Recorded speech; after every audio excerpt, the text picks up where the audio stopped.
Sunday morning. Happy Mother's Day out there to all the beautiful mothers in the fam and everywhere.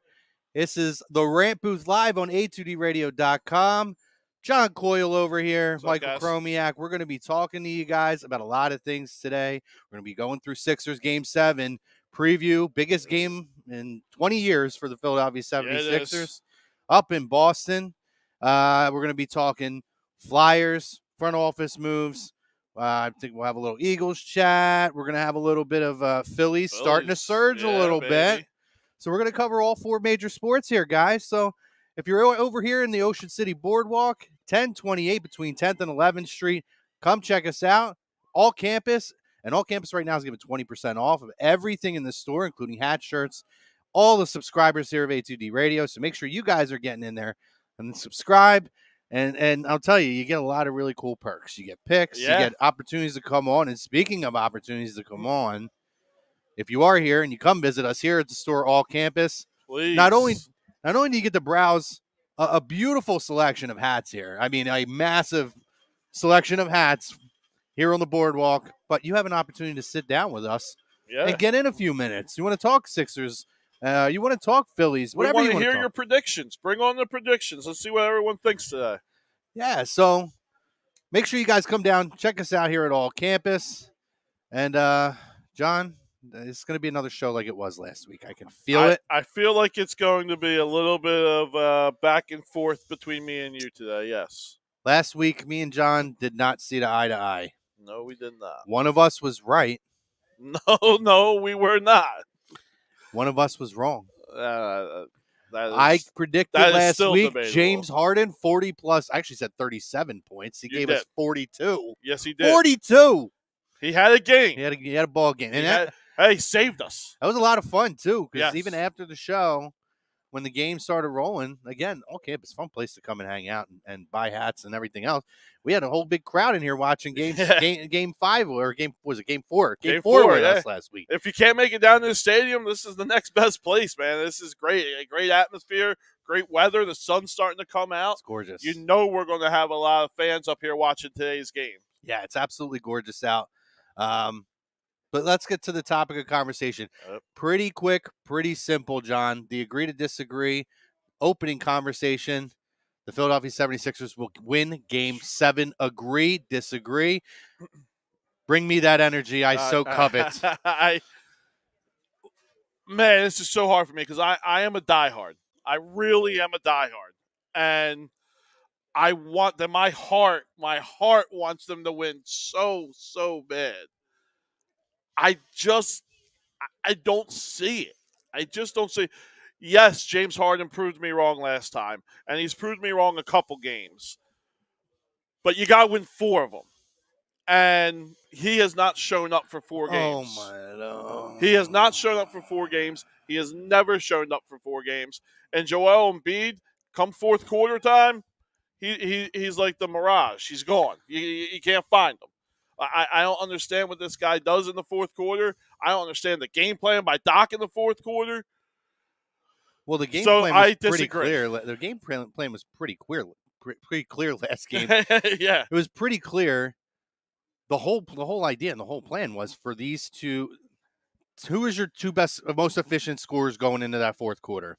Joel Embiid and Tyrese Maxey. Correct. So instead of doing the pick and roll game with Joel and Harden, right, they went with the hot hand that just didn't. I'm wasn't okay hot. with that. It wasn't hot. But you asked the what was the 4 strategy minutes, in the fourth quarter. The final that was 4 minutes of the game, Joel Embiid did not touch the ball once. He did not touch the ball once. He did not take one shot the final 4 minutes of the game. Every time he touched the ball, he turned it over. Yes. Your MVP, the generational talent that this town likes to think he is, the best player in the world right now, the entire like basketball people world, say he is. The entire basketball world. It's not just Philadelphia. Then he needs to show up today. It's the entire basketball world. He That's needs not to a show Philadelphia up today. overvaluing a guy. Since Come on 2018, the guy's been a loser. Oh, my God. Since 2018, the guy's been a playoff loser. You really throw the word loser around. He has. So cavalier. Like you're so casual and cavalier about the way you use this word. It's so funny because everyone knocks LeBron for it and everything. LeBron. Who knocks LeBron? Oh, the media. Well, they're kills idiots. LeBron. Well, they're idiots. I agree. That's like I here on agree. A2D Radio, we don't do those things. We don't have agendas. We don't do hot takes here. There's no hot take here. There's nothing. 2018, the guy's never won a game that got us to the next round. He's never won a game for us. Best player in the world. Never won a game for us. We had the same conversation last week. There was a game, I'm going to say the exact same way I said it last week. There was a game in Toronto. Yeah.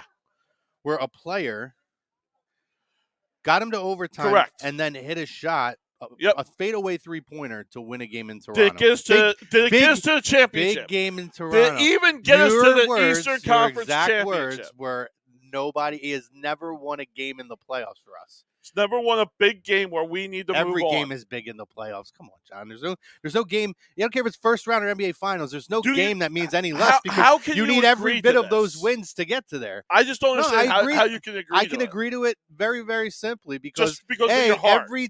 every team in the playoffs in this series between Philadelphia and Boston. Yeah. It has been it's very strange, but they have played better on the road. I hear you. That's one thing. Yes. And I see the Sixers are a good road team, so I don't see the crowd or the home court advantage being anything that rattles them. I am with you. I think the Sixers covered that. I think it's going to be a good game. Sure. I just don't think they pull it out. 6.5. I think it was 6.5 the last we looked. I looked this morning around like 8:30. So right. So, but.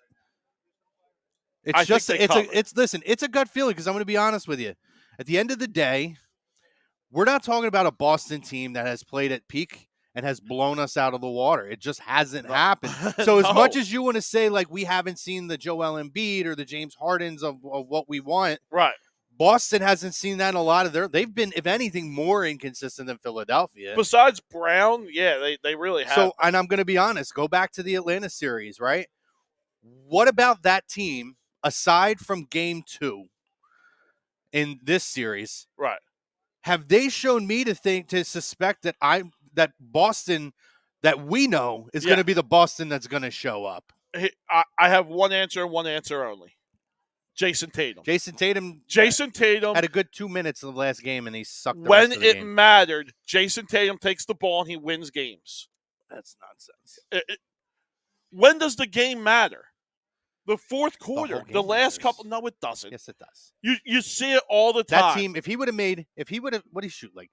He shot pretty well that last 4 or 5 minutes of the game. Shot really well. He shot great. Aside from that, what did he start like 0 for 11, 0 for 12, somewhere along the lines? Imagine. You know this better than anyone else. Doesn't matter how you start; it's how you finish. It doesn't matter though. Jayson Tatum has been non-existent in big moments in this series as well until the last game. It's happened time and again. You can tell me Jayson Tatum, he hasn't been the same player either. He's not a guy who, when in the last 5 minutes of every game this series, has been the guy keeping them in the game. If anything, I'm looking at a guy like Jaylen Brown and Marcus Smart have made more big shots in this series than Jayson Tatum. So you could say Jayson Tatum, but I'm going to throw Joel Embiid or James Harden. James Harden has proven in these playoffs to make more big shots than any of these guys, regardless of the consistency of play. Correct. And me and you disagree on this because we were talking before we went on the air. When you look at James Harden's game 5. Game 5. Game 5. Yep. Right? Yep. To me, that game was just as impressive as the 42-point and 45-point games because he didn't take any bad shot or his shot selection was great, right? He was efficient. He was a chameleon in what they needed him to be, right? At one point, early in the game, shots weren't dropping. You needed a guy to set the tone. So he ripped off 8 points early in the game. And then if you see how the rest of the game went, the way he facilitated the ball, he played defense. Yeah, he did. He played a great game. He was taking charges. Yeah. Last game wasn't great. I felt like, if anything, he was hesitant to shoot last game. I think he deferred too much to guys like Tyrese Maxey and PJ Tucker and Niang didn't shoot as much, and that's another guy. I mean, it's not a winner not thing with George Niang, but I just have an issue period with guys not taking. If you're going to be out there, take a shot. Yeah, if you're going to be out there, take a shot. Especially if you're open. Shots. Yeah, especially if you're open. And there's been a few times where I felt like even he's kind of deferred, maybe a lack of confidence. I don't know what it is. I think that's throughout the whole team. It's been like that this series. Series 1, it wasn't like that. It was really, if I'm open, I'm going to shoot. This series, it has felt like they kind of are, I'm not going to say gun shy, but just like deferring a little bit more, trying to make the perfect shot, trying to get the perfect shot instead of taking the quality shot. You know what I mean? Yeah. Jake's saying today's a legacy game for Embiid and the Sixers. It is. It is. Listen, it's a It defining is. game for him, and I do think that in years past too, he's been a different player this year, and I do believe that He has. I don't think. See, I'm not shocked that they lost What's up, that guys? game. Hey, how are you guys? I'm not shocked at all that they lost that game last week or Right. the other night because I think a lot of us had this series going 7 games. And I think the heartbreaker was they did have an opportunity to win that game and At they didn't. home. That's the worst part. At home. But this You was, had a lead, yeah. but this is one of those games where it just feels different to me.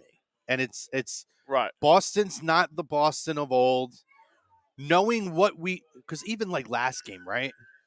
Or a couple of games ago. Yeah. There are games that this team has had where they have not played well and still won these games against Boston. Yeah. Which tells you, man, when they can play at the level that we know they can be at, if you can get that game out of Embiid, give me that 35, 12, and 5 block game today. Yeah. And I think you're going to get that. Give me the James Harden. Give me the 14 assists. Give me 18. Yeah, give me 17 to 20 or 22 points. Get me 11 to 13 or 14 assists. Yep. Grab a couple boards. Let me no turnovers. Tobias didn't play well at all last game. No, and Tobias was bad, and that's a shame. I don't know. I'm a huge Tobias guy, and I really want to see him get more shots. I think he needs to get more shots up. Agreed. He is definitely the mismatch guy that we need to take advantage, right? If he's always going to have a smaller guy on him. Yeah. And he really needs to take advantage of it. And he might have the best 8 to 10 foot like turnaround jumper in the league. I want to see him take that a lot more. Yeah. No, I'm hoping they post him up a little bit more today. Yeah, I think we're going to get a better game out of Tobias Harris today.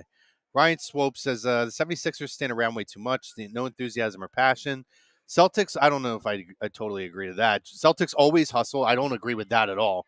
And I'll tell you why in a minute. Yeah. And are full of energy. They come in every game mad. They get after rebounds and play physical defense. They're right up on the guys. So I completely disagree with the Celtics always hustle because when you watch the Celtics on offense, they all just stand around the 3-point line. They're a 3-point team. They live and die by it. They stand around the 3-point line, the 3-point line. And, I mean, do they pass the ball efficiently? Sure. Yeah. Do they rotate well as far as when you see their zones that they play on defense? Absolutely. Right. But I can't sit here and say that. This that's been the knock on this team, if anything. Ime Udoka had this team defensively. Oh, they were stout. Yeah. Up on guys. Yeah. Right in their faces, shutting down different passing lanes. You had your point guard win Defensive Player of the Year. Yeah, I mean, I completely disagree. And in terms of the rebounding, I mean, the difference has just been they have a lot more size. I mean, that's a fact. I mean, especially when you look at, last week or the other night, I'm sorry, Game 6, when that game opened. Right. I felt like when you saw that run that started for Boston, I felt like that was more of Philadelphia trying to find the adjustment to the bigger lineup. Correct. And Correct. Once they were able to do that, I felt like that game kind of shifted again. Yeah, Robert Williams really made a presence in that game defensively. When they put him, I believe he was on PJ Tucker, and he literally just said, PJ, have any shot you want. I'm controlling the paint. Maxi's not going to get there. Harden's not going to get there. I'm going to defend the paint, and we're going to leave PJ out there. And then you had Al on Joel. And that was an effective line. I think we're going to see a heck of a lot of that Game 7 because it was very effective. Yeah. Yeah. I mean, hopefully Doc makes an adjustment. Or PJ just comes out and is on fire and gets Robert Williams out of the lane. Yeah, I mean, we can only hope. And thank you guys. Keep dropping your comments and give us your score predictions. Bubby over here is saying Sixers by 8 today. Don, our man Don. How you been? Melton has been trashed this series. He's had He was moments. okay. Yeah, I mean, the Defensively, first he's couple fine. games he was all right. Defensively, he's been fine. Yeah. But offensively, no, it hasn't been great. No, it has not. Is this a must-win, a trap game? Obviously, it's a joke. Yeah. You guys just scored 84 points at home. Yes, we did. Not great. Yeah, it was the lowest point total for the season that the Sixers put up in a clinching game at home. I mean, that's it's sad. I don't know how else to explain it, but Doc had a great interview afterwards where he said, we only have to win 4. You can lose 3 however you want. We only have to win 4. Losing game 6 does not mean we're out. No. Right? And that's a positive sign. Hopefully the team rallies around that. And, you only got to win 4. Get 1 more. That's it. That's all it takes. John Coyle is from Ryan Swope. John Coyle, none of the guys look up, be a leader, or step up in the last 7 minutes. It's coaching. No.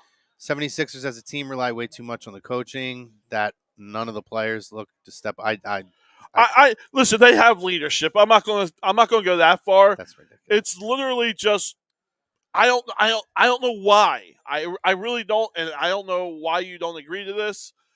But late fourth quarter, when games matter, it just seems like it's panic basketball. It's just schoolyard ball.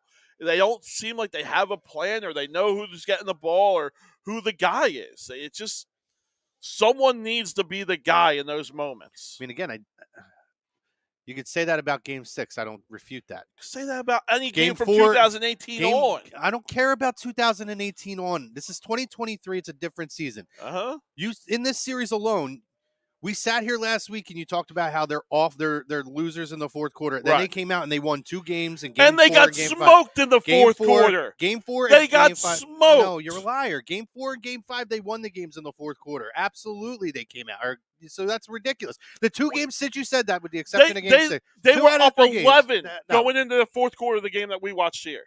They were up 11, right? And they gave it up. Okay, they gave it up, but then they came back and they fought and they won. That doesn't mean I hear you. The NBA is a game of runs. Every team gives up leads in the fourth quarter, dude. It is what it is. This is literally the sport where you could be up by 15 points in 3 minutes. Correct. 3 minutes of clock, and it doesn't matter if it's the first quarter, fourth quarter. I hear you. The game shifts, so I don't get. It just doesn't happen. It happens every game. The difference year in the NBA is how do teams play the last 3 or 4 minutes of the game. And in that game, that is where you saw they came out. And for Games 4 and Games 5, they played shutdown basketball in those last couple minutes of the game. Are you taking today?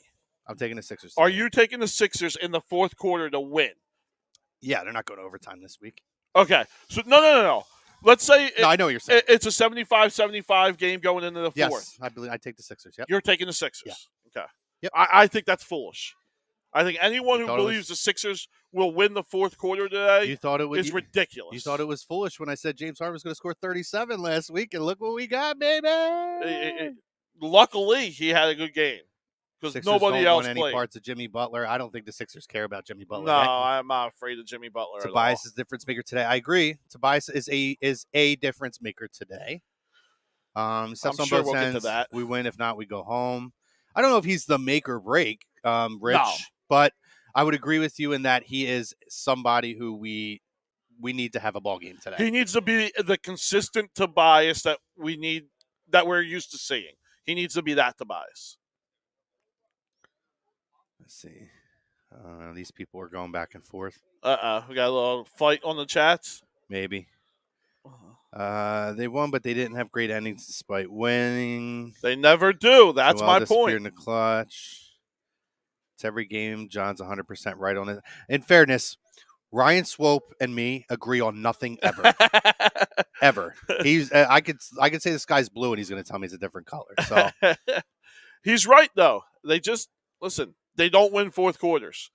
If we're up by 10 going into the fourth, I feel pretty confident.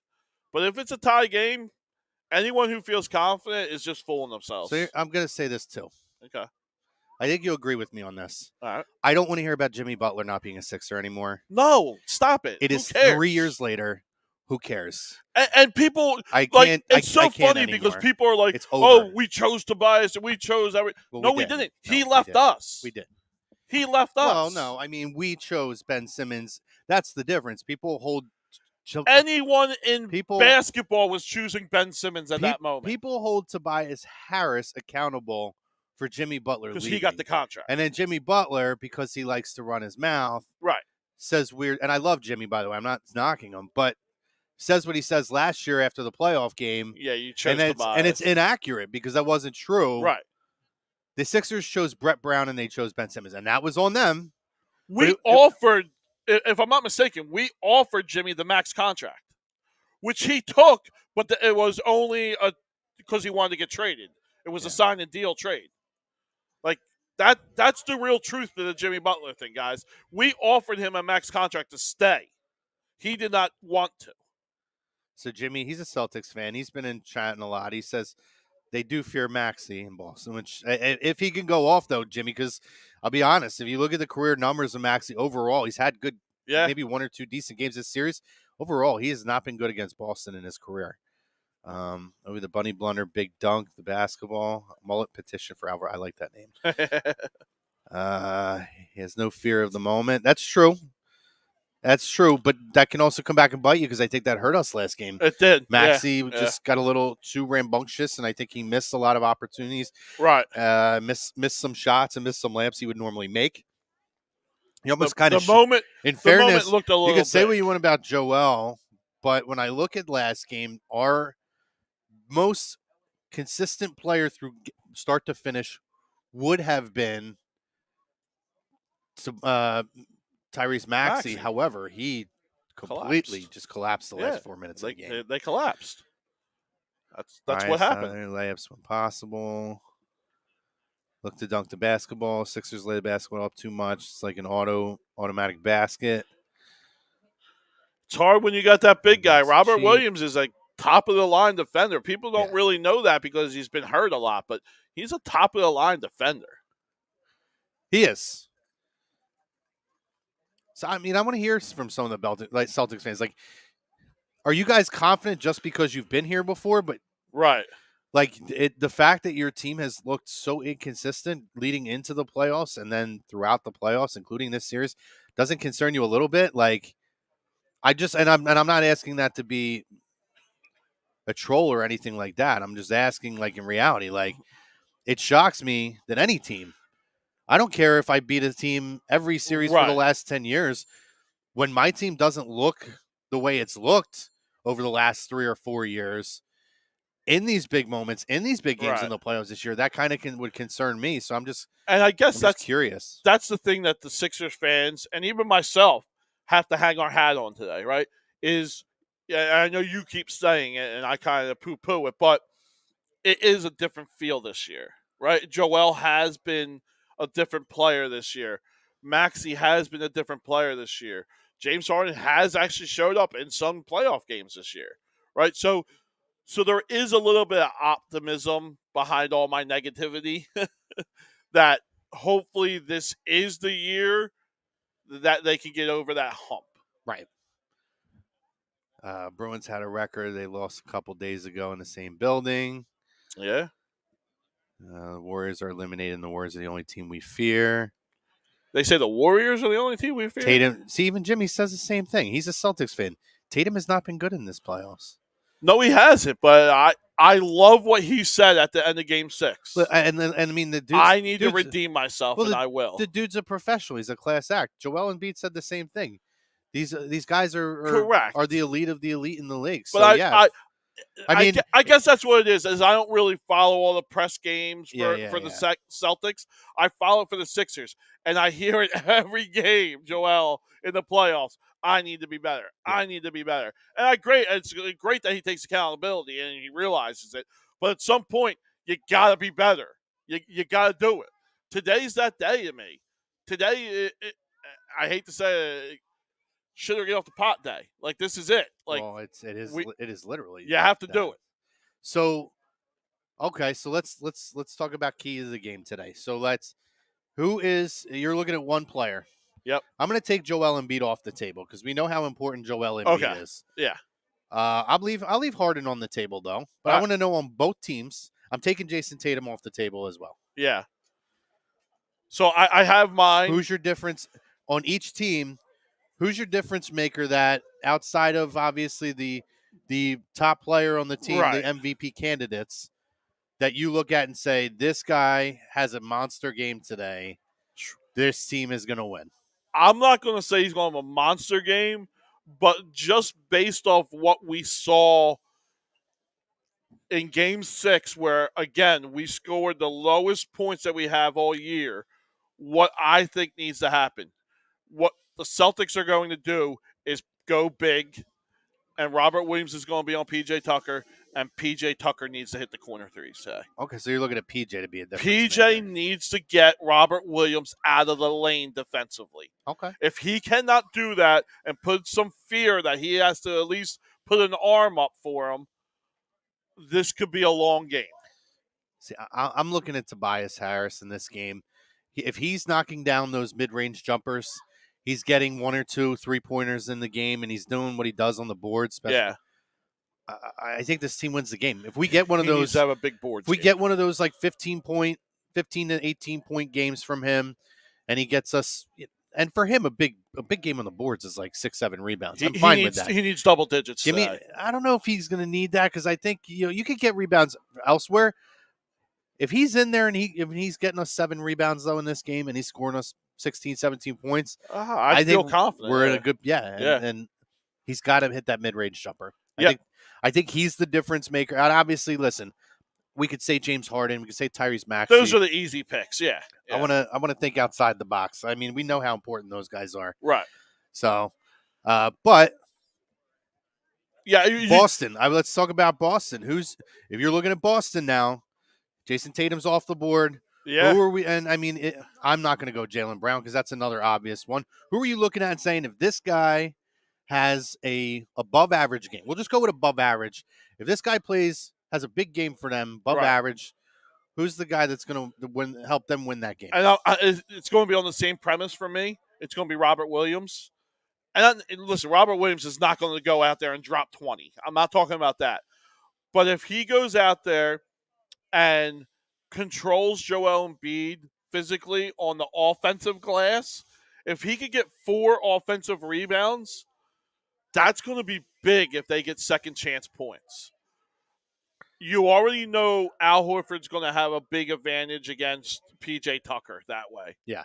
Right? You already know Jaylen Brown is probably going to have a big advantage against James Harden or Maxey or Melton or whoever's guarding him. Mm-hmm. Joel Embiid needs to take care of the rebounds today against Robert Williams and not let him get the second chances. Yeah, and I mean, so I like that pick because that's going to – if the Sixers are getting beat on the boards in a way that if Robert Williams is having a big game, it could get ugly. Yeah. I don't know if they have a chance to win this game. So that's a good selection. I'm going to go Marcus Smart. Mm-hmm.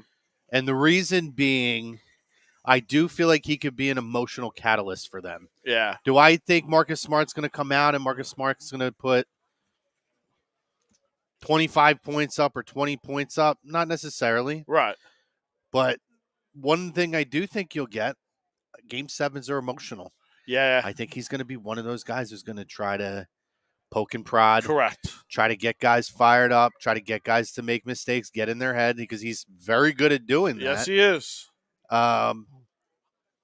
So I think if he can get out there and he could be a jolt of energy, if he can distribute the basketball the way that he can, put up a 6, 7, 8 assist day, knock down his typical 12, 13, 14, 15 points. He's been above, I believe. He's been a lot better than he's used to be. Yeah, if I'm correct, I think he's averaging somewhere in the vicinity of 3 to 5 more points per game in the playoffs than he did during the regular season. Especially behind the arc. He's been a lot better than what he normally does. Yeah, I think he's a key to the game. I think he's a guy that, and on the other side, if we could take that emotion that he's going to, because he's also a guy who can tend to lose his cool a little bit. Correct. If there's a way that we can kind of navigate through that and maybe get that channel that energy a little bit differently, you find a way that could be a difference for us as well. Yeah, you find a way to get him turning the ball over. He'll make stupid fouls on the defensive end. If he's doing bad on the offense end, he's the type of guy that carries it to the defensive end and will do stupid things. Yeah. And he's a guy that'll take some tough shots too. If you can get into their head a little bit. Force a little, yeah. If you can get up on them defensively, he will force shots. Yeah, absolutely. Let's see. Some of the famine here dropping some names in. Melton Important, short leash. Greg Miller says Derek White. Short leash for who? Like Melton's going to get his regular playing time because he has no one behind him to worry about. Jimmy's been Jimmy J. He's been disappointed in Derek White. I got to say, I'm with you on that, Jimmy. If I was a Celtics fan, I expected a lot more from him, particularly because during the regular season, he was like a Sixers killer. Yeah, yeah. And I expected him to come in and have some monster games in the series. And, I mean, really, aside from one, I feel like he's been irrelevant. He's my big bet today. I think Tatum's going to show up today. Jimmy, I'll tell you what. If Al Horford has a monster game today and we go home because of him, I quit watching basketball forever. No. Cannot happen. Cannot happen. If I got to hear, what's his sister, Anna? If I got to hear Anna Horford, really. If I got to hear her run her mouth on Twitter one more time, Jimmy, I can't, bud. PJ Tucker needs PJ's not letting that happen today. Not going to do it. When Harden, Tim Starr says, when Harden had a great game, we win.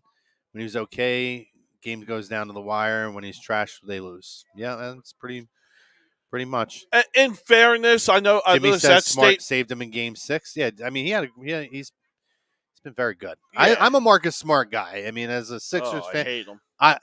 But if we had him, we'd love him. Oh, I love him. You know what I mean? He's one of those guys. Yeah. He's a Philly guy. Oh my God. Yeah. He deserves to be in one of these big markets. Yeah. Scott Foster is the main official today. Awesome. I hope you guys notice how often the paint is wide open when Embiid gets the ball outside the paint. When the Sixers players attack the paint, easy get down low from Embiid when he's outside. Yeah, I mean, the only guy who really is a post-up player, maybe Tobias. Yeah. But when they're running that big lineup with Robinson and Horford, yeah, it's a mismatch down low for Tobias Harris. So, no, I want to see Tobias back to ball, especially if they go big. They're probably going to have Tatum on him. He needs to punish Tatum. Yeah, he needs to punish Tatum a little bit. Jokic versus Embiid in the finals would be ideal, or the Lakers Celtics, but we'll become a Nuggets fan if we lose. I want to see Jimmy, that. root for us, Jimmy. Let's go. 15 points for Al. No. Al's definitely going to have a great game. Nope, not happening. Ryan says, should the Sixers start with the zone defense? It might not be. They usually do it at halftime, right? They come out in the second half and they start with that zone defense. I don't know. I don't want to see it to start the game. I want to see the intensity. I want to see, like, let's get down, let's slap the boards, let's play some D. Right? Yeah. That's what I want to see. Yeah. But being strategic, maybe the zone defense might work to start the whole game. Yeah, I mean, I never liked the idea of starting out with a zone. Yeah. You got to get, to me, that's a feel for the game kind of a situation. Correct. Right? So you get out there, let's see what these guys can do. Let's see what the energy's like. See if we can keep a body in front of guys. You also have to worry if we go zone because they're big, right? They're going to have two guys kind of taking up those dunker spots. I don't want Joel having to pick and choose who he's blocking out or anything like that. Let's go man and let's play real defense and let's block out our own guy to get rebounds. To me, rebounding is going to be the key to this game. Not giving up second chance points to this team is going to be the key to the game because they knock down threes better than anyone else. I would agree. Second chance opportunities is going to be huge. Turnovers or lack thereof is going to be huge.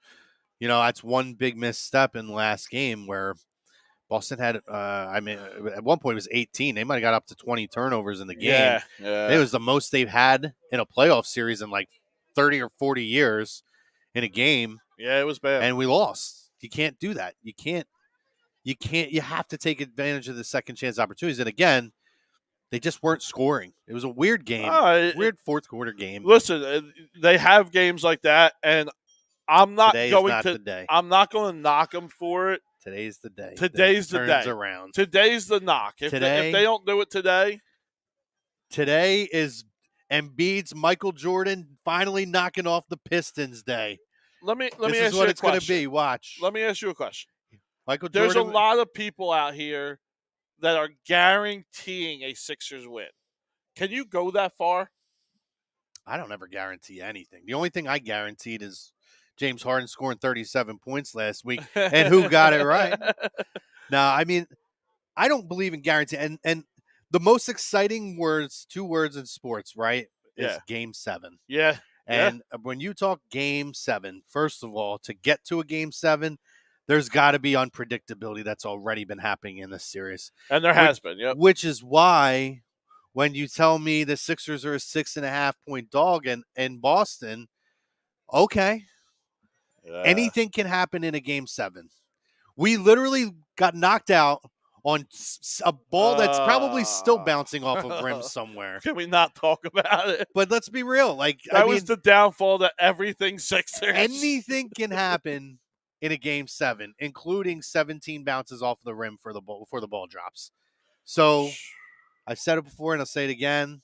My gut, my feeling, and it's not an emotional feeling. It's a gut feeling. Right. Is the Sixers are going to resurrect the ghosts of playoffs past.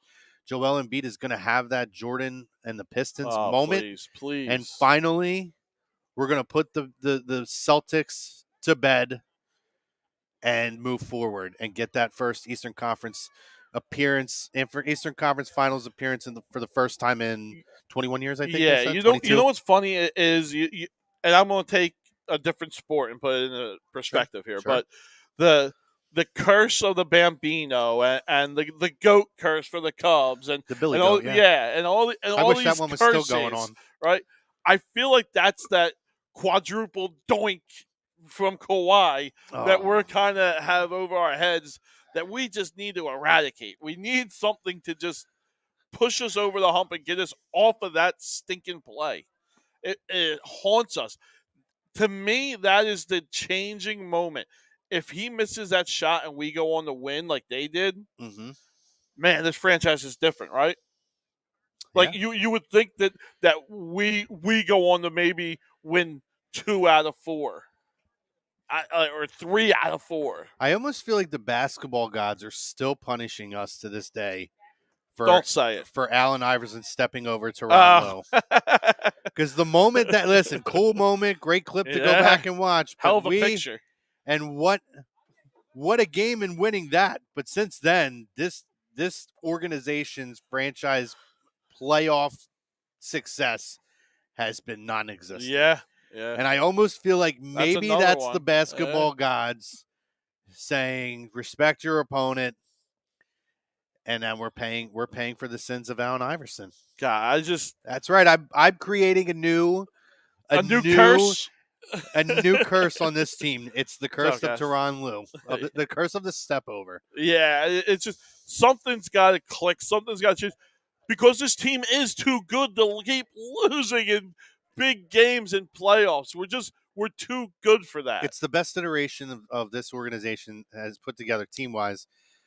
Yes. To make a playoff or make a title run since 2000 and 2001 or whatever. Yeah, what was that? 2000? That was 2000, 2001, 2002? 2001? 2001. Yeah. 2001. Yeah. I don't know. NBA always confuses me with these 2 years included in one season things. But anyway, so that's our secret. So you have the Sixers covering, correct, but not winning. Correct. Okay. Yeah, I think it's going to be like a 106, 104 type of game. Okay. I got the Sixers winning this game. I'm going to say 123. Whoa! To 117. And the over-under is barely at 200, right? Yeah. You think we put up 120? I think both teams offensively are going to come out stroking today. Wow. Hey, I hope you're right. Listen, if we could get in a shootout, I'm okay with getting in a shootout. I would rather get into a shootout. If it gets down to that nip and tuck type of game where every possession's really important and we're not running and gunning, I think we're a little in trouble. Yeah. Yeah, no, I have absolutely no issue whatsoever in tossing aside the over-under total points here. My gut. I'm going on gut. I'm not going what Vegas is telling me to feel. I love it. I could care less what Vegas is telling me to feel today. I love it. I think both teams come out stroking today. Defensively, I don't think we're going to have a banner defensive game for either team today, other than maybe some block shots on both sides. Just from, and we'll be able to tell. That's a fair point too. What's from that? Greg.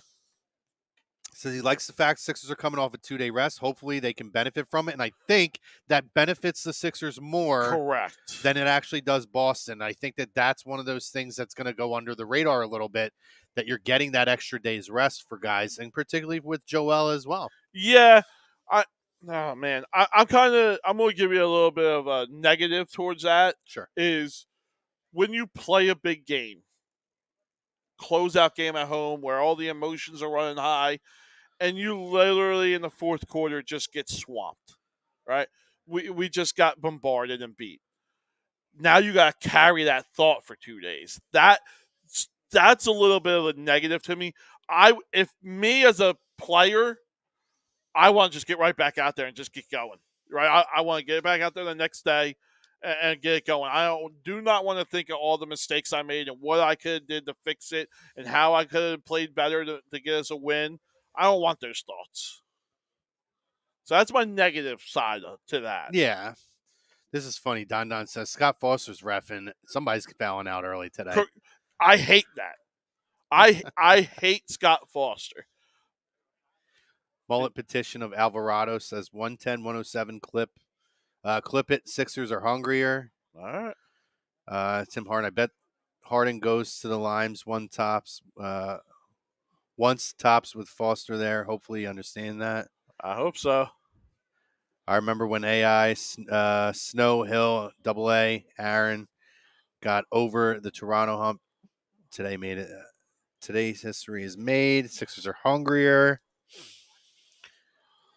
Hey, Foster you guys and Tony all Brothers. got hope. We don't have Tony Brothers today, though, right? It's just Scott Foster. It's just Foster's, right? Oh God, I hope so. No, they can't do that. Because they're both head officials. Yeah, they want to put them both on the same. Game. So we're gonna see, guys, and make sure you guys tune in. I believe there will be a live reaction show today for A2D Radio, and if there is, make sure you guys are checking out. Like, subscribe, follow Instagram, Facebook, YouTube, Twitter.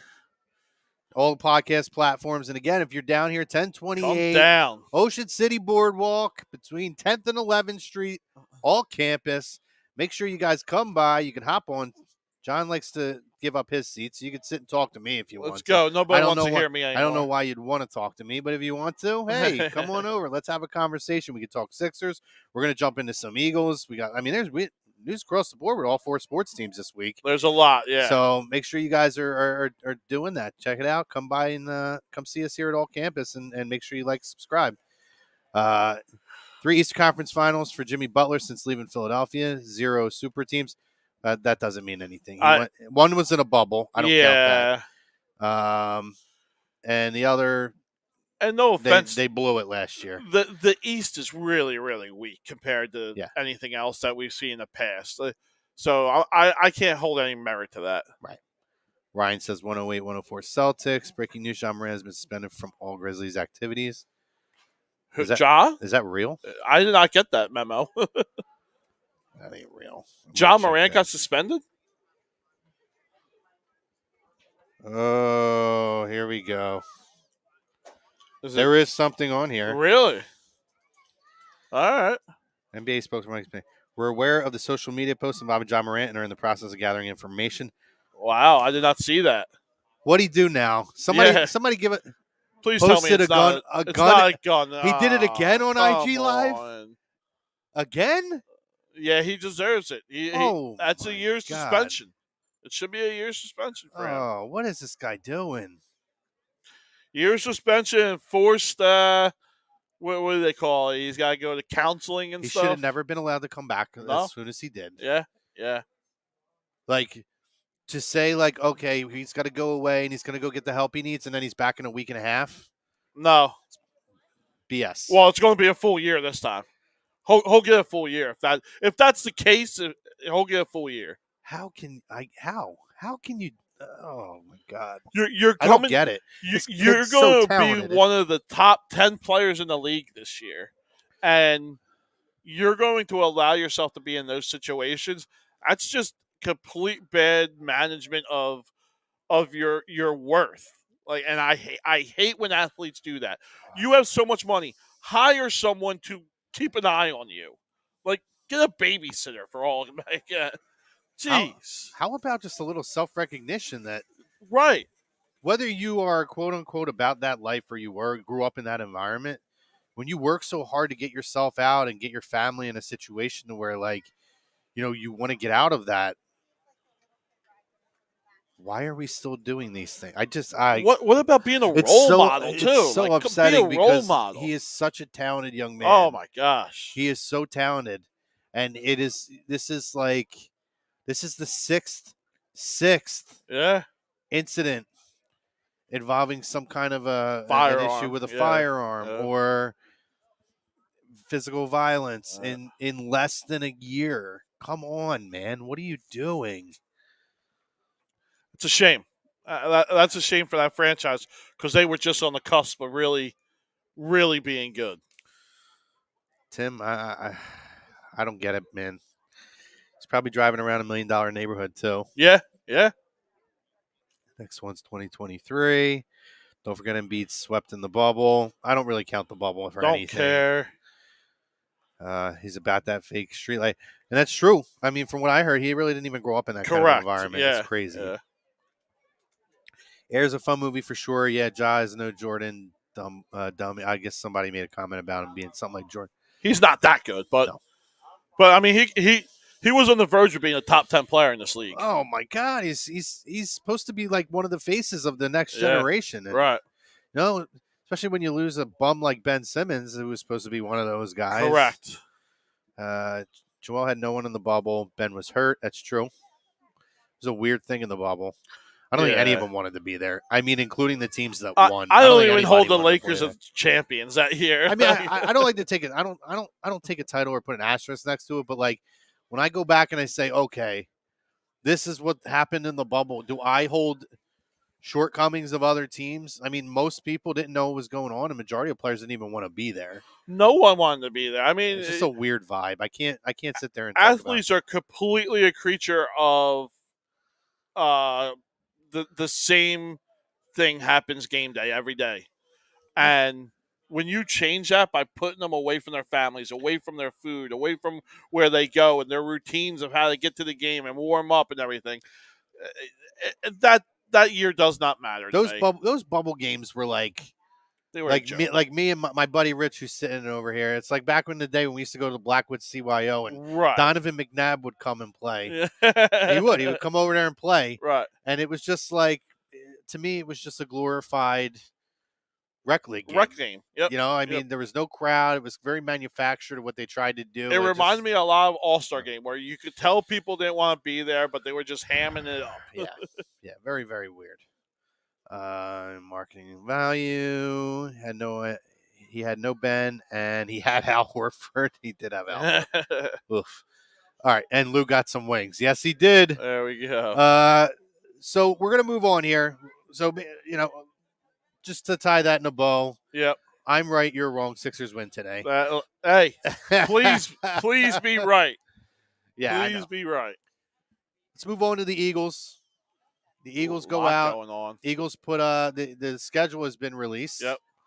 And if you guys didn't get a chance, go back and check out. We did a schedule release show yesterday with Hollis Thomas. Yeah. Who also talked about the different trips and stuff that he's going to be doing as far as away games. So make sure you guys go check that out.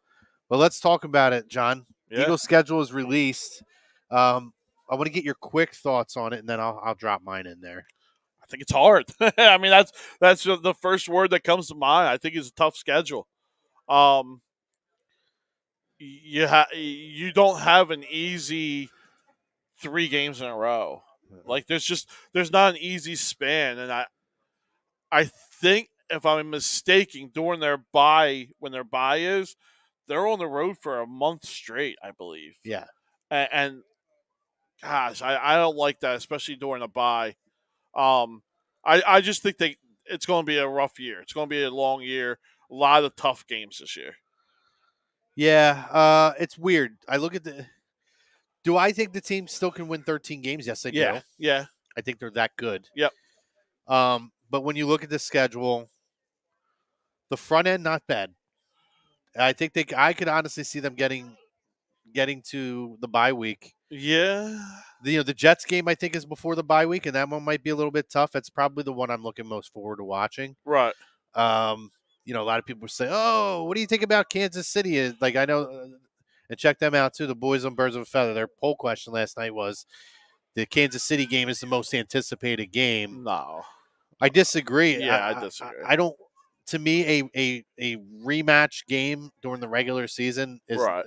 It's just a football game to me. I am intrigued to see the Jets. I'm intrigued to see the Jets. With Aaron Rodgers. I believe we have the Christmas game. Is that We do have the Christmas game against the Giants, I believe. I'm intrigued by seeing that. We do. Yeah.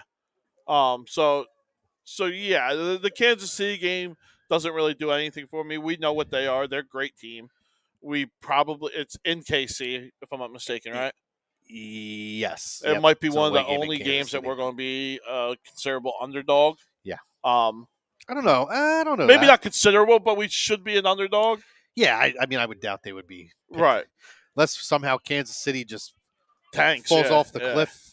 Yeah, I don't see that happening. But no, I'm just that Jets defense is so special. I think it's a defensive level defense, a championship level defense. And to see they have a lot of pieces offensively. They do now. I feel like even more than Kansas City, they might be better than Kansas City. They might be deeper than Kansas City. Or do you think they're even the best team in their division? I still have the Bills over them. That division is so tough. If Tua stays healthy, Miami could be better than them also. Miami is and that's the thing now, right? Everybody sees the shiny new object of Aaron Rodgers in the division. Yeah. And obviously you have the business as usual Buffalo Bills. Right. Who got better. Miami got better too. Yeah. They made some moves. I think they're going to be a tough team. They beefed up their defense again. I think Miami might be a tough team. That division's going to be. That division's tough. Yeah. And the NFC East and the AFC East, I think, are going to be the two toughest divisions. And I know New England is not, no one's predicted them to win the division. But anytime you have Bill Belichick, like it's a hard place to go to win. Well, you know what though? I look at Kansas. I look at New England though. At the end of the day, and I'm not saying he's not a good quarterback, but Mac Jones to me pales in comparison to anybody else in that division. Oh yeah, by far. I mean, yeah. Did you ever think you'd see the day that the AFC East is going to be a powerhouse, and not included in that is the New England Patriots? Yeah. The only team not. It's been a couple decades since you can say that. It's been a real long time. But yeah, that front end of our schedule is not bad. We open up at home. Well, we open up on the road, but I'm saying our home opener again is another primetime game against Minnesota, which we had last year. Right. So that should be fun, although it's a Thursday night game, I believe, this year. Correct. Oh, yeah, I love that. 14th. Those are the games that Kirk Cousins, for whatever reason, just throws 4 interceptions every game. So I said, hey, we open up our home schedule against Kirk Cousins in Philadelphia. I love beating Kirk Cousins. Yeah. I love it when we can shut down their offense, so I'm all for it, man. Let's go. But yeah, Eagles are going to have a tough stretch.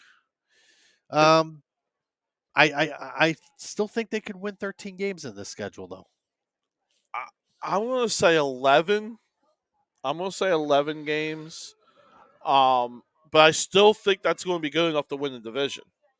It could be. I'm not a big fan of Dallas's schedule either.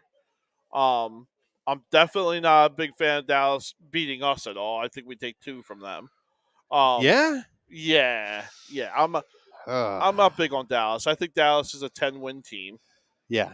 And like I said, I think we get 11. I think we get the division, but I don't think we get a bye.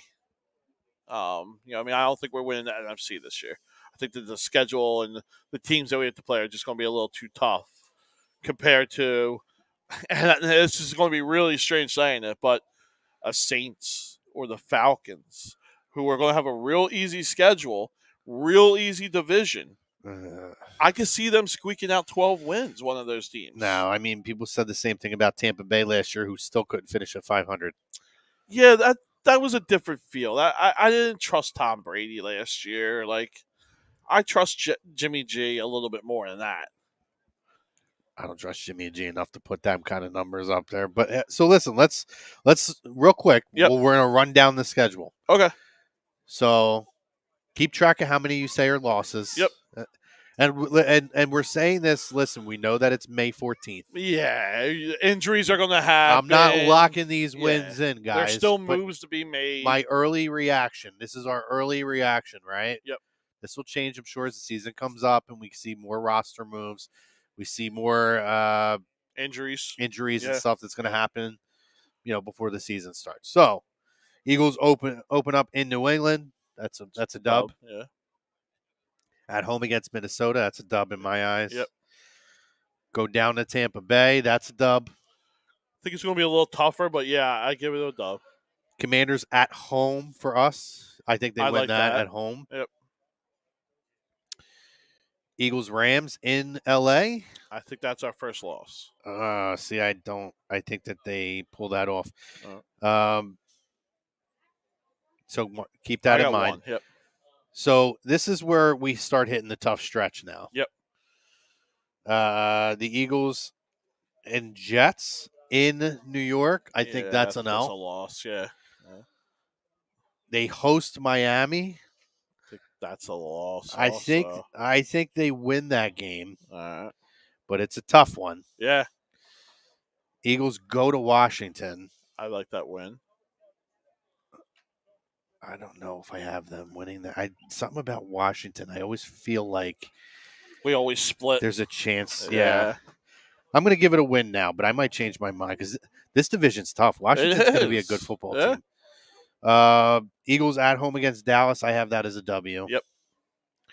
Eagles in Kansas City. I have that as a loss. Yep. That's 4 for me. Ooh. Eagles host Buffalo. I have that as a loss. I have that as a W. All right. Eagles hosting San Francisco. I have that as a loss. I have that as a win. Okay.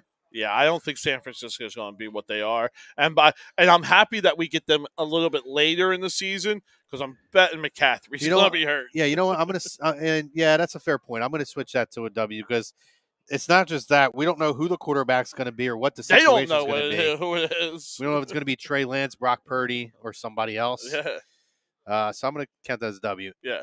In Dallas, I have that as a loss. I have that as a win. In Seattle, I have that as a win. I think that's going to be a loss. I think that's a tough place to play.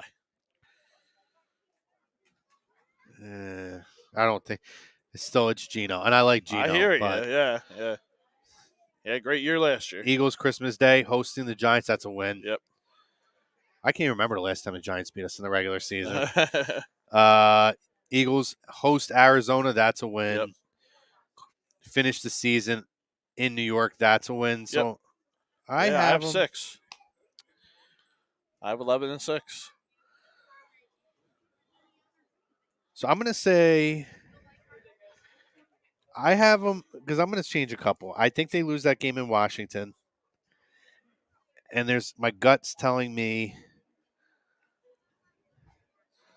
they might lose that game against Miami. Yeah.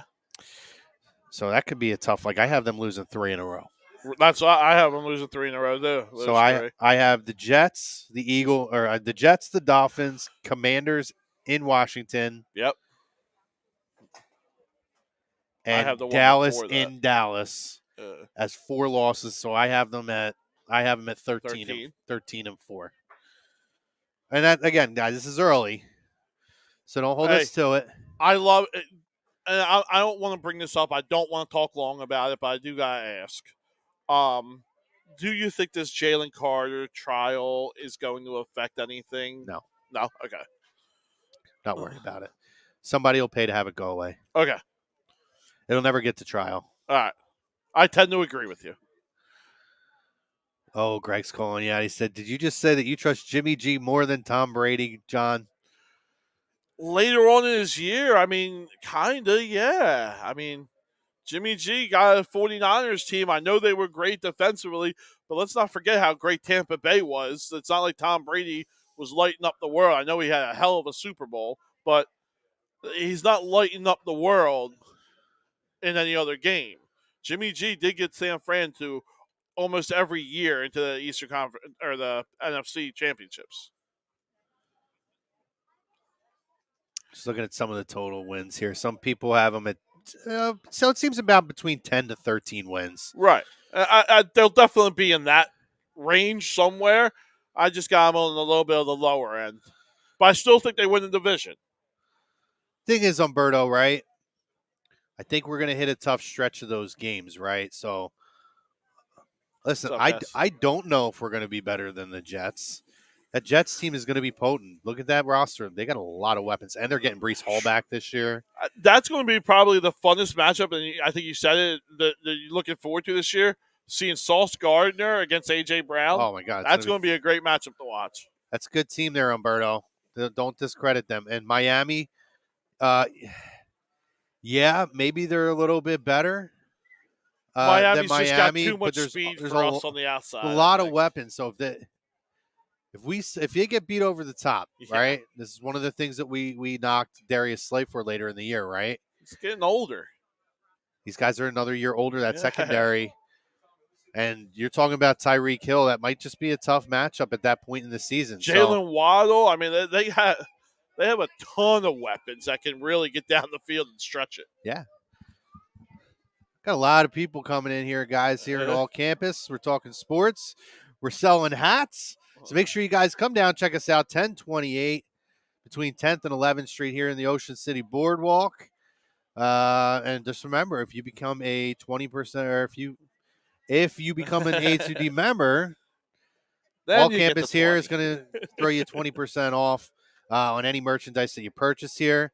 And also, if you guys come down today, you want to sit down, hop in mine or John's spot, and have a conversation for a couple minutes, you could be on the air with us today. You mind if I give a little bit of my secret discount that we're going to do today for the game? Absolutely. So I don't mind, actually. I don't mind. No. I absolutely do not mind. That sounded around. I'm like, yeah, of course I mind. For the Sixers game today, guys. So all week long, we're going to be doing the Sixers win. We're going to be doing a minimum of 10% off all Sixers merch. But if they win by 12, we do 12. If they win by 20, we're doing 20% off. So minimum of 10 for a W. Anything above that, we get percentages off. So come down and get your Sixers merch and start repping for the Eastern Conference Championships. See? Let's get through it. He's already changing his mind. Listen, I want them to win. I want them to win. I want them to win by 58 today, so everybody gets hats for 42% of the regular price. Let's go. No, and it's a beautiful day out here. So again, happy Mother's Day to everybody too. Yes. And we appreciate all you guys coming in, commenting in. Give your moms a hug. It's one of those days. If you don't have the opportunity to do it, believe me, you're gonna miss it when it's not there. So, but yeah, Eagles' schedule looks pretty good. I actually expected the schedule to be a lot worse. I think when you hear that you're getting the toughest schedule in the league, I just immediately think to myself, bangers throughout. So when I looked at that first 5 or 6 games, I was like, oh, it's not too bad. Right. They could get off on a good run and get themselves going. So, yeah, I think that the top's a little bit easier and the bottom's a little bit. That middle's tough. I wish it was interspersed. That middle's going to be a tough run. So yeah, big Flyers news this week, John. Yeah, I am in love with this move. By the way, right. So first things first, they remove the interim GM title from Danny Briere. He is the full-time general manager of the Philadelphia Flyers. All right. I like it. I'm a Briere guy. Definitely a Briere guy. I think he has an eye for talent, and I'm looking forward to it. Just keep your kid away from the team. Yeah. But in a move that I love, you talk about a guy who has a sight, who has a vision for the game. When you hear him talk on national television, Right. we've had the benefit over the last 10 years or so, whatever it's been, where he's done the commentary with Jim Jackson. Flyers hire their team president to be Keith Jones. Jonesy. Guy's a brilliant mind. Great personality, great person. I feel like he's someone that people respect, not just in the organization, but around the league. So I'm excited. Now, I feel like they are, and I'm usually not one for the run the old guard back type of it. But we've been knocked for that in years past. It's hasn't really worked. I just feel like there's something with having these two guys, Danny Briere and Keith Jones. I just feel like there's going to be the team's going to be built in a new image. Right. And honestly, if you're going to do this, this is the time to do it, where you, outside of Carter Hart and maybe Provy, if he's even still here. Please be gone. There is no identity to this team. There's one guy that's worth keeping on this team. Carter Hart. I'm not even going to say Carter Hart. It's Owen Tippett. That is it. I do like Tippett. There's no other person on this team that you could build around besides Owen Tippett. I would honestly, I mean, I would keep Carter Hart still. I would, but I'm saying he's not, to me, he's not an untradeable piece. There's an offer out there that I would take. Owen Tippett, it would have to be, I cannot not take that deal type of thing. It makes you feel like I would move TK in a heartbeat. Please, goodbye. I am not a TK guy whatsoever. He showed me a little bit something last year, but no, he could go. Yeah, but he's a guy, in my opinion, that has fallen by the wayside in terms of what expectations were, what he showed early in his career to where we're at today. Yeah, when he first came up, I kind of thought maybe we would get a little Brad Marchand from him, where he could play with an elite player and be really good, but be that pest, but not get the penalties. Well, that just completely went out the window. The dude is just, he's too emotional.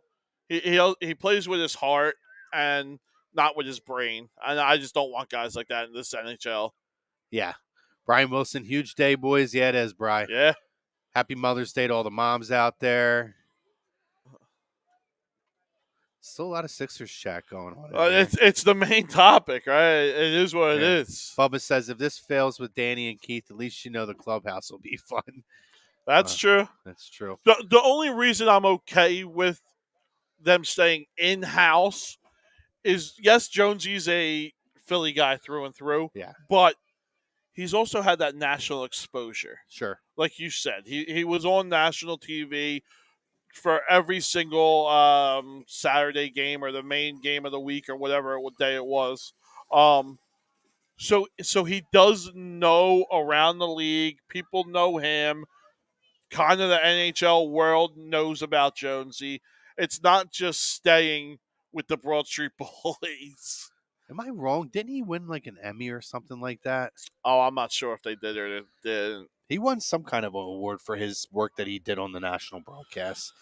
Dynasty says, I don't know why, but this gives me Mayock vibes. I don't feel that. I don't feel that because it's hockey. Football, I think, is It's a different animal. It's a different animal. Hockey is a little bit more.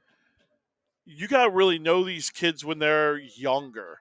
Like, college is when a lot of these NFL players get noticed.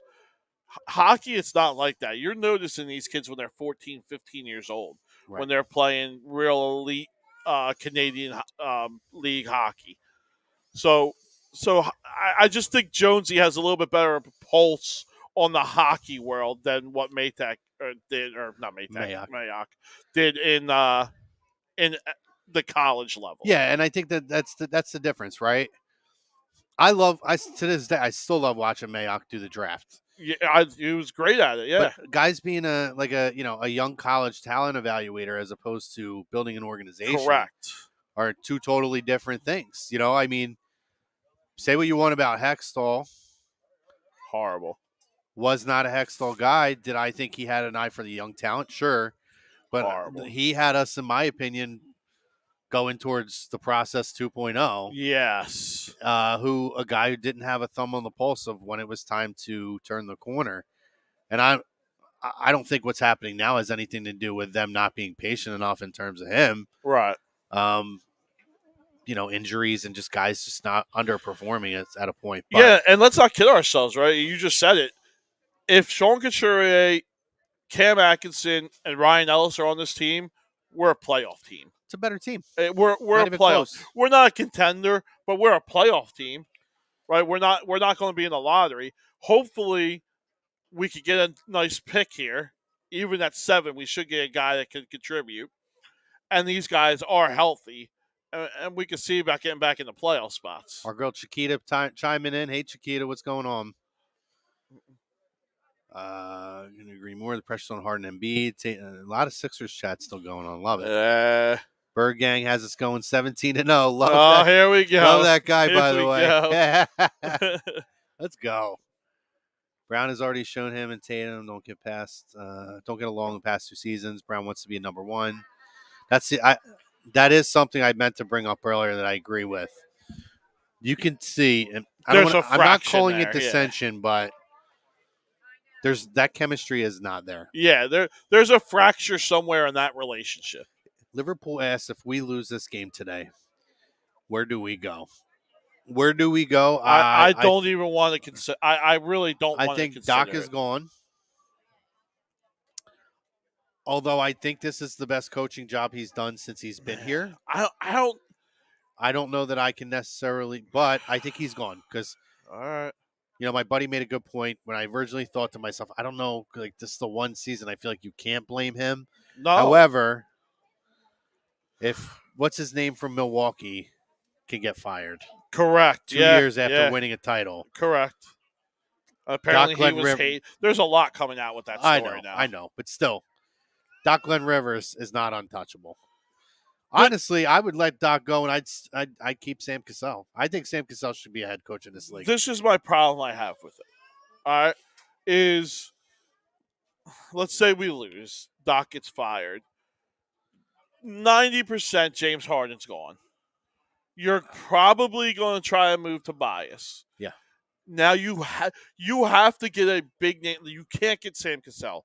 You have to get a big name coach because you have to land a superstar, right? Jaylen Brown's going to be out there. There could be a couple other people out there. You have to now get another superstar in here, and but they're not coaching is going to be a big factor. Yeah, but they're not doing that through free agency. They're going to trade, so it's not going to make a difference. Honestly, to me, who are you trading to get that? Sam Cassell is such a well-respected coach in this league, a big enough name. That I believe players would want to play. And you can see the difference in some of these players when you look at the body of work and what he's done with some of these guys in their shooting. Maxey, Maxey's a big guy. His fingerprints are all over. I think Cassell is a guy who has a big enough name. He was well-respected as a player. He's a multiple-time NBA champion.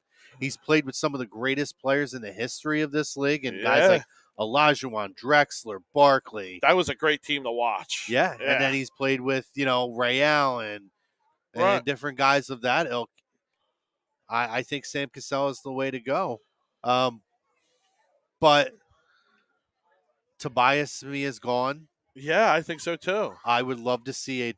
You won't get see, the idea, you'd think that you wouldn't get him. But, so, to me, when you move Tobias... You think you're going to get a superstar back with that?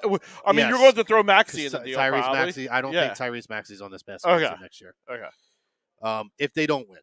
If they win a title, I don't think Maxey goes anywhere. I hope everyone stays in. But if they don't win, my gut tells me him and Tobias are packaged together for Dame in a trade for either Dame or who I really want, Jaylen Brown. And people would say, and I've had to put the No, I question think Jaylen posed to me. Brown's gone. Yeah. Well, he has to be. Yeah. They can't afford to keep both Yeah. of them. And he's going to be a sign and trade. Yep. Because he's going to get a max. He's getting like the super max. He'll 5 get the years. super. Yeah. So then my gut tells me, will Boston make that move? And people have said that. I don't know if they. Yes. Yeah. And the I reason think they do. why you are getting Tyrese Maxey back, who is still ascending. Correct. He's not a kid that's already peaked. He's a kid that is ascending, and I think it's without question. So I think Jaylen Brown. I feel I love him. You know how I feel about Dame. Oh yeah. But take the injury history out. Yeah, and put in a young stud. Yeah. Jaylen Brown might be the second best player I can think of in the NBA, or third under Jimmy Butler, that can play with Joel Embiid. Right. So no, I would be all for that. I think you're going to get a lot of blowback in the chat. I think you're going to get a lot of blowback for giving up Maxey. But I'm with you. I think this whole team, if we lose today, this whole franchise is going to be different. Seen Jay Wright's name thrown in here. Stop. It's not happening. Jay Wright did not leave where he was a god to come pro. It's not happening. So, Bells, the thing with the NBA, right? You don't need to worry about that. When you're talking about expiring contracts, that makes him more valuable because he's an expiring contract next year. Yeah, I think Tobias Harris, because of that, like you said, he's going to be a valuable trade piece. You're going to get teams like Portland, like Houston, like OKC that are going to want to take him on because they got to get above that floor. Correct. Right? But then they know they're going to lose him the next year. Correct. This past, because I don't care what happened in years past, this team is different than every other team we have had. We have a healthy Harden. And maybe, that's kind of where I'm at with you, Bubba. That's my only hope. I don't really believe in it so much, but it is something that I'm speaking on, yeah. I don't think that Daryl Morey goes anywhere. No. I'm seeing that thrown out. No. Chiquita says, I don't want to trade Maxey. It's not that I get it. It's not a want, but sometimes you got to give up something to get something. And he's honestly our only piece. That's good. If you want a top 50 player, a top 10 to 15 player, Maxey's got to go. Yeah. He's got to go. Philly Liverpool FC says, I'm down for JB, Jaylen Brown for Maxey. Yeah. He left because Nova was screwed once the NIL came in. Talking about Jay, right? Yeah. He made the right move. Sixers, Nuggets in the finals. Book it. Jay Wright is the happiest man. He lives down here in Ocean City. Yeah. Comes in here every now and then. Happiest man alive. I believe it. He's never going anywhere. Greg says Tyrese Maxey has to stay. Here's what I'm gonna say, guys. John, and you could chime in on this as well. Yeah. This idea that everybody has to stay is nonsense. I get it. He's a special kid. I love him. He's got a great mentality. He's ascending. Yeah. We talked about this. Was it last week or maybe last month when we did our show? Your greatest window to win an NBA championship over the next 10 years is the next 4 years. I don't even think it's that. I think it's 3. But yeah. Semantics, 3 or 4. Yep. Your next 3 or 4 years with Joel Embiid on the roster. Yeah. If Joel Embiid's gone, this trade Joel stuff is nonsense. That's ridiculous. If Joel is gone and Tyrese Maxey is the face of your organization, no offense, you ain't winning a championship. Restart the process. You need more than that. However, if you go out and you get a Jaylen Brown, you go out and you get a Damian Lillard, maybe some other names that may end up becoming available. Right. That's the difference. What's it going to take to get a talent like that? Because you have to make a trade. You have to trade Tobias' contract. And you're going to have money that's going to open up as well when James Harden leaves. Yeah. There's guys that are going to be gone. You have to trade an asset. For teams to take the Tobias deal, yes, they're getting an expiring deal, but they're going to want an asset back. Tyrese Maxey is the only tradable asset you have. Yeah, that's it. We don't even really have picks. That's it. And that's the other thing. The Sixers are in draft hell, basically, because they've traded all their picks away for the next, 6-7 years, whatever. Yeah. Because you can't really give up back-to-back years in the NBA, right? Right, So, right. You could do pick swaps, but the pick swaps are going to be late 20s picks anyway. No team wants that. Correct. So, you got to give up something to get something. That's your guy. Your best bet to win a title is to move Maxey and get somebody of the ilk of a Lillard or a Brown or somebody in that echelon. Right. Than to say, well, maybe we can win one within 10 years with Tyrese Maxey being the face of the franchise. I'm rolling the dice with the 3 or 4 years. Yeah. Particularly with how the East is not. There it is. There's 3 top teams in the East right now. And Giannis looks like he's hurting. Boston looks like they're fracturing. Like, you don't know what that situation's going to be. Yeah. Miami, I'm not sold on. Like, this is the time. We need to make the push right now. East is prime for the picking right now. So these next couple years are when you need to take advantage. Let me see. Maxey guy too, but much as you love Tyrese Maxey guys, you guys will love Jaylen Brown and how my gosh. And him in the clutch, watching him every time you turn around.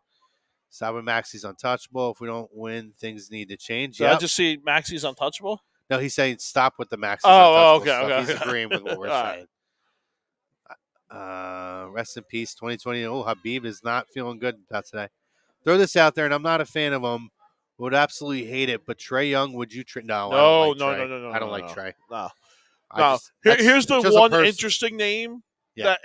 Listen, I hate doing this, and we should get off this topic soon. But after you throw this name out, we'll jump off this topic. Would you be interested in a Kawhi Leonard? No. Okay. He's never on the court. Okay. Talent-wise, oh my God. Right. Oh my God. Right. Might be the best player in the world if he's on the court. Right. He's never on the court. He averages 20 games per season over the last 5 years. Because that's been a name that's been thrown out a lot that they're probably going to look to move him. I'd be more on the Paul George bandwagon than I would him. Yeah, okay. At least Paul gets on the court a little bit. Right. No, I can't. I can't do the Kawhi thing. So let's move on. Phillies. Yes. Philadelphia Phillies. They're Bryce, starting to surge, welcome back. baby. What's that, 4 or 5 in a row now? Love it. Bryce Harper is just – he's unreal. He's not human. They won last night, right? Correct. Is that 5 in a row? 5 in a row. 5 in a row for your Philadelphia Phillies. I think that puts them a game over 500 now. I think – Or is it 2? Are we at 500 or above? I thought you were above. Let me check. Okay. Pulling up the standings, but so what do you think, John? What's you're a Phillies guy. Yeah. What is your key? What is the Bryce Harper? Why? I've been screaming it from the mountaintops. I mean, the guy is absolutely amazing. What he has come back from, no other person in the world has done it. 1 game over 500. Awesome. No other person in the world has ever come back and done what he is doing. Most people aren't even throwing in 5 months into a Tommy John. The guy's out there smacking dingers. He's so fun to watch. He's such a character. Can you imagine now, in hindsight, if the DH was never brought to the National League, how much of that Bryce contract would be going to waste right now? Yeah, because he would not be able to play. Yeah, Can't play the field. Yeah, that rule really did save this franchise. It did. Because not only do you not get Bryce, we probably don't go out and sign the players that we sign and make the run that we're making now. Because if Bryce is out all year, what realistic chance do we really have, you think? Not much. Not much. He would be a glorified pinch hitter, basically. That's Correct. about all you'd have. No, I think it's the DH has saved a lot of contracts and some careers. Yeah. You even look at last year, the way it gave Albert Pujols an opportunity to make that run at 700. That was awesome. Yeah. I was kind of against it, but seeing how it has benefited Major League Baseball and teams like, my team, the Cardinals, and last year, and seeing how it's kept superstars in the game, including, right. I mean, I know it was already in the American League, Miggy, but look at Ohtani a couple years ago. Yeah. He's a guy who had Tommy John surgery. Yep. And then he ended up he couldn't pitch that season, but he ended up still being able to hit. Yeah. And he DH'd for a season. That was a few years ago. So it's been a proven commodity for the league. And again, I mean, good for the Phillies to be able to have their superstar player back in the lineup. Take advantage of it, yeah. And I said it to you last year, John, as a non-Philadelphia Phillies fan, Right. I believe Major League Baseball is better when guys like Bryce Harper Oh my are gosh. in the lineup. 100%. I don't care if it's on the field, on defense, or just hitting a DH and running the bases. The Major League Baseball is a much better Just game. doing interviews, it's so much better. But to your point about Major League Baseball, I'm going to give a lot of credit to the top echelon of management for Major League Baseball in making all these rule changes. Yeah. Like, I was 100% against it. I didn't want to change the fabric of the game. Yeah. I know. But, yeah, seeing 2.5-hour games, it's really been a lot better. It really has. My whole deal with it, right? I've noticed over maybe the last 6 or 7 years, I've become more of a football person. But for over 30 years of my life, baseball was my favorite sport. Yeah. And now I sit back and I reflect, where did my lack of interest in baseball come in? And it's honestly a lot of the arguments that you hear had about the issues with baseball. It's, you're asking for me to give up 162 days. Yeah. Sometimes 10 p.m. start times, 10:30 3.5 start hours times, plus of your day. 3 hours and 15 minutes, 3.5 hours to sometimes 4 hours of my day. It's like a second job. Yeah, yeah. That I'm not getting paid for. That for me as a Cardinals fan, I'm paying Major League Baseball to You're watch the losing games. money on it. Yeah, right. I'm giving them money to be able to do this. A lot of the nonsense, the time in between, like we've talked about this before. My favorite games to watch. I love watching a Phillies Cardinals game when Adam Wainwright's on the mound against Zach Wheeler. You want to know why? Those two guys just get the ball and throw. Yep. And get and hurl. Yeah. I went to a game a couple years ago. It was like 2 years ago. It was Wheeler and Wainwright pitching at Citizens Bank Park. Dude, the game was over in like an hour and 40 minutes. Because they both were dealing, so they went deep into the game, and they were just getting the mound and throwing, getting on the mound and throwing. Yeah. And next thing you know, you look up and you're like, oh my God, it's a sixth inning already. What happened here? And Major League Baseball making an effort to speed the game up. You know, I was like, the purist in me tells me, like, you hate to see, like, the change, but I'm also a person, like, every sport has changed. Correct. The NBA didn't have a 3-point line. The NBA didn't have, the cylinder inside the paint to where you. Or the 3-point line, every sport continuation fouls, all that stuff has really changed. Everything has changed to improve a game. And although baseball is a beautiful game, to sit here and naively think that it was an imperfect game is foolish. Let me give you my reason why, and I want to see if you agree with me or disagree here. Why I was so against it is not because of maybe the pure aspect of it to me, to the purity of the game, but I don't know why it is, and I feel like most people are like this. They hold the records in Major League Baseball to a higher standard than any other sport. And I don't want to see an unfair advantage to the players now or to the players in the past, and records get changed because of different rules. Right. Like starting a runner in extra innings at second base. I despise that. Only because it helps people get RBIs faster. Well, that's the one it hurts ERAs. You know what I mean? Things like that. It hurts the numbers, and baseball is all about numbers. Am I kind of off on that, or no? I mean, that's one rule I do hate. I hate the runner in scoring position in extra innings. I feel like you don't need that. I feel like if you want to do that, right? If you're trying to avoid, going 16 innings in a game, okay. I would give them 2 or 3 innings to try to do it legitimately. Work it out. Yeah. So okay, maybe we do the 10th and 11th. You do it naturally, right? And then by the 12th inning, if we're still there, that's when you put a runner on second. Okay.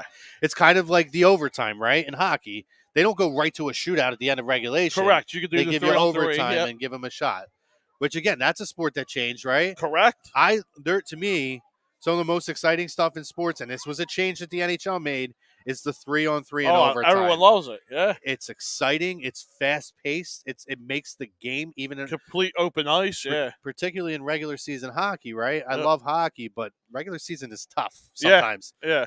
It makes regular season hockey exciting to watch the 3-on-3. It does. So I agree with you in a lot of ways. Where for me, it's just the records in baseball hold a bigger meaning? They do. You know, when you look at like Babe Ruth, yeah, I think there's certain athletes that because of certain records, like the home run record is like a national treasure. It's the biggest record in all sports. Right. Like nobody looks at Wilt Chamberlain's 100-point game and says, "Oh my God, he's like the Babe Ruth of this and that." Like, and again though, right? You go back and they don't differentiate, even though they've had different changes where guys have had the 3-point line. And, right. You know, when Babe Ruth or when Wilt Chamberlain was in the NBA, there was no like 3-second violation or any of that. You know, correct. Wilt could just stand under the basket, catch the ball, and dunk. That's all he did. That's all he did. And there was nobody his size. There was no. There was no stop. I don't even know if they had goaltending back then at that point. It was just a different game. But when you're right, nobody talks in the NBA or nobody talks in the NFL or even the NFL or NHL. I can't talk today. Nobody talks about those sports and says, "Oh, because in this period of time this changed, right? There should be an asterisk." But here all the time in baseball, when Mickey Mantle and Roger Maris were chasing Babe Ruth, it was 61 asterisk because they had more games to play, right? And then obviously with McGuire and Bonds and all that, steroids, different reasoning, but you know, Well, then you had the juice ball error or the dead ball error, correct? You know what I mean? You know, there's always been an excuse to preserve. Yep. The records as they were done.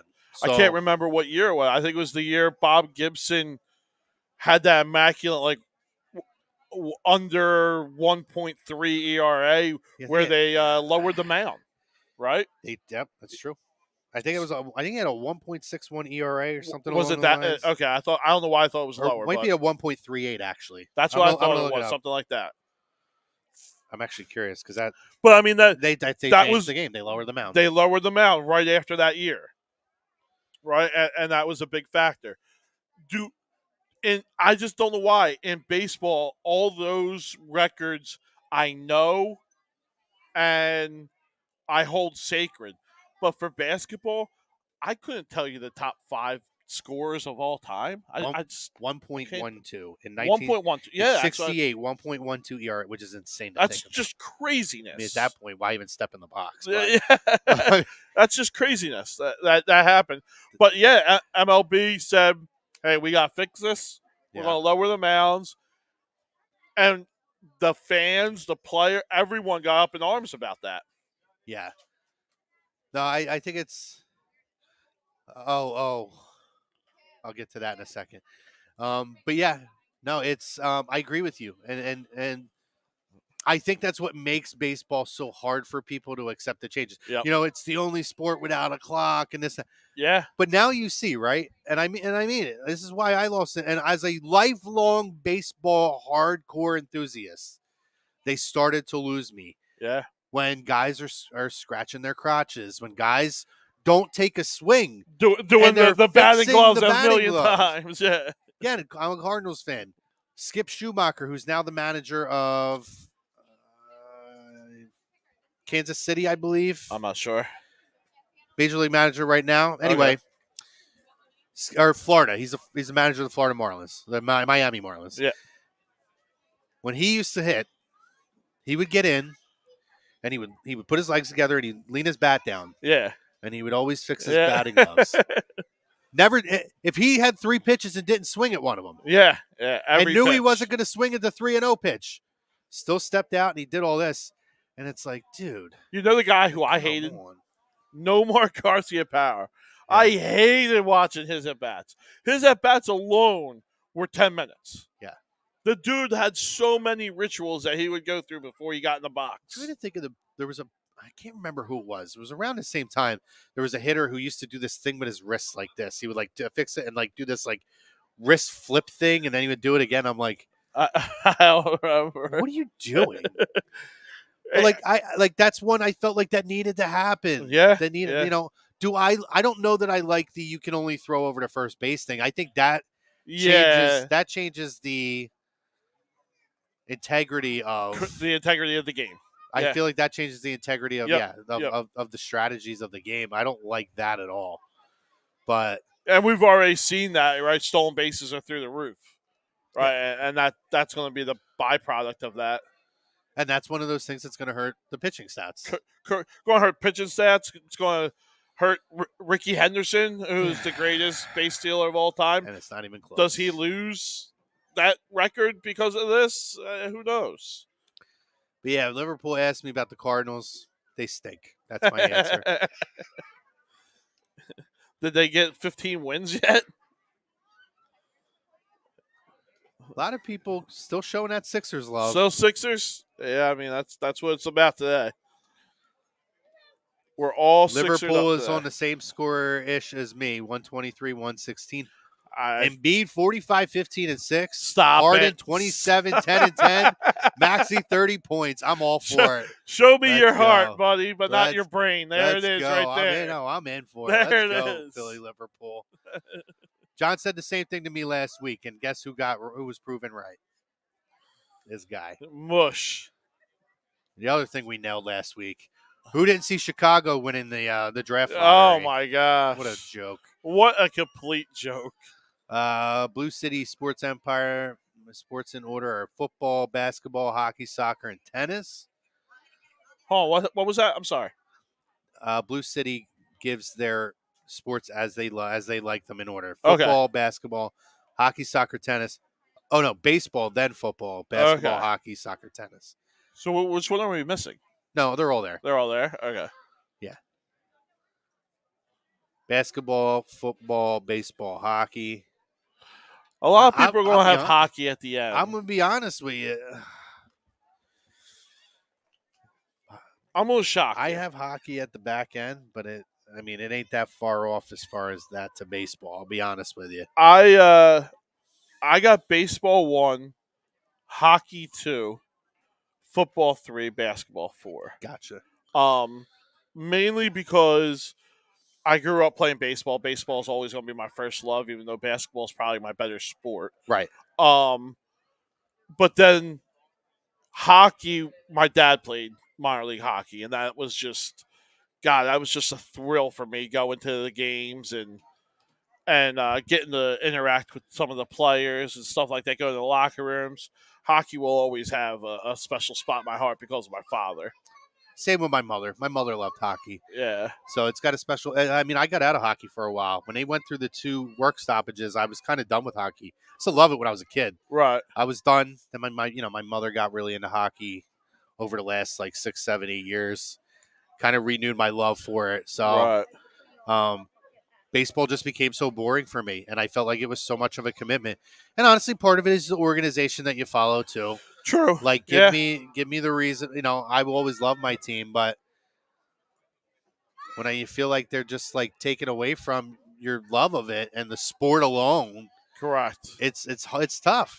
To me, football has become almost everything now, and I love the NBA, and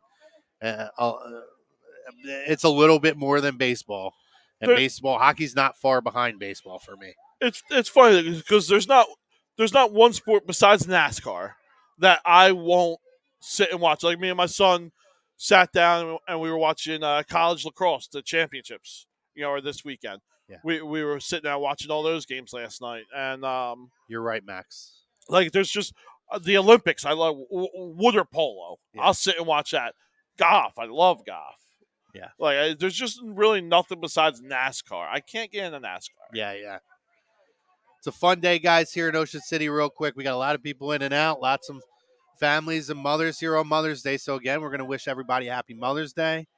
Max Brengel, he's 100% right. Ollie Marmol, he's got to go. He stinks as a manager. Let's see. Oh, somebody threw pro wrestling in their list. Let's go. There you go. Yeah. Philly Liverpool says baseball, soccer, basketball, MMA, football, pro wrestling, and hockey. Forgot about MMA and then wrestling. Love them both. Well, you should check out our pro wrestling show here on Saturday nights, and then I occasionally bring on some wrestling legends to do interviews. So make sure you guys stay tuned for that if you're wrestling fans.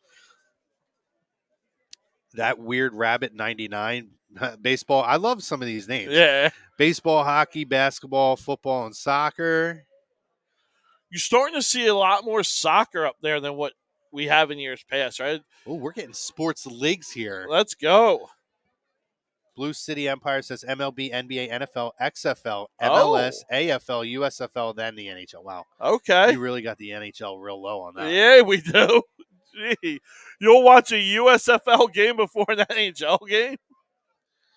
Ocean City. That's right, Chiquita. That's where we're Let's at. go. You ask me what pro sports do I want to play for? He would want to play for MLB. Harden's going to drop like 30. So, yeah. So, guys, I mean, it's been a fun day. Loving everybody coming in and out of here at all campus. Beautiful day. Get out here on the boardwalk here in Ocean City. Come visit us here. We're open probably through the end of the Sixer game today. Oh, we will be open longer than that tonight. There you go. Probably. Yeah, today's going to be a good day. The rides are open, guys. Bring the kids down. Enjoy the rides. Yep. And remember, when the Sixers win by 63 later today, you're going to get 63% off of all Sixers merch here, or at least the hats. Yes, you will. Here at All Campus between 10th and 11th Street, 1028 Ocean City Boardwalk. So come down, bring the kids, bring the family, get your discount, hopefully, when the Sixers win today. And, anything else for the good of the cause tonight, John? No, I mean, I just getting excited, getting amped. We got the pizza place right next to us here, Three Brothers. Going to grab a pie for the game and, just get ready to watch it here. I'm expecting that we're going to have a nice crowd up here watching the game with us, especially come crunch time. It gets a little crowded up here, so come grab a spot early. Yeah, absolutely. And every Sunday you can come by here, whether it's myself, John.